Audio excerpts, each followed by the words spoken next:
കൂട്ടുകാരെ, നിങ്ങൾ പ്രതിസന്ധികൾ വരുമ്പോൾ എങ്ങനെയാണ് പ്രതികരിക്കാറുള്ളത്? മുട്ടയെപ്പോലെയോ, അതോ ഉരുളക്കിഴങ്ങിനെ പോലെയോ, അതോ കാപ്പിപ്പൊടിയെപ്പോലെയോ? നമുക്ക് ഈ കഥയൊന്ന് കേട്ടാലോ? ഒരു പാത്രത്തിൽ വെള്ളം തിളച്ചുകൊണ്ടിരിക്കുകയായിരുന്നു.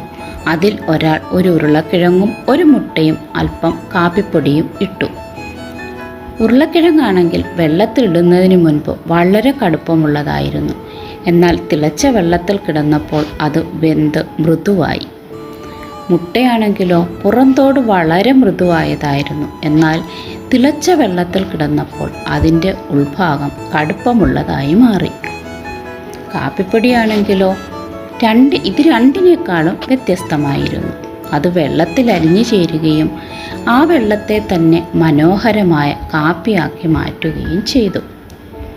കൂട്ടുകാരെ, ഇത് തന്നെയാണ് നമ്മുടെ ജീവിതത്തിലും പ്രതിസന്ധികൾ എന്ന തിളച്ച വെള്ളം വരും.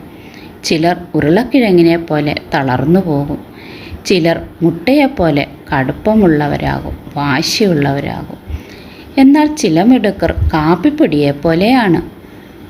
അവർ പ്രതിസന്ധികളെ തങ്ങൾക്ക് അനുകൂലമാക്കി മാറ്റുകയും സാഹചര്യത്തെ തന്നെ സുഗന്ധമുള്ളതാക്കി മാറ്റുകയും ചെയ്യും. കൂട്ടുകാരെ, പ്രതിസന്ധികളിൽ തളരുകയല്ല, സാഹചര്യത്തെ മാറ്റിയെടുക്കുകയാണ് വേണ്ടത്. അപ്പോൾ നിങ്ങൾ ഉരുളക്കിഴങ്ങാണോ, മുട്ടയാണോ, അതോ കാപ്പിപ്പൊടിയാണോ എന്ന് നിങ്ങൾ തന്നെ തീരുമാനിക്കുക. താങ്ക് യു ആൾ കഥ കേട്ടതിന്.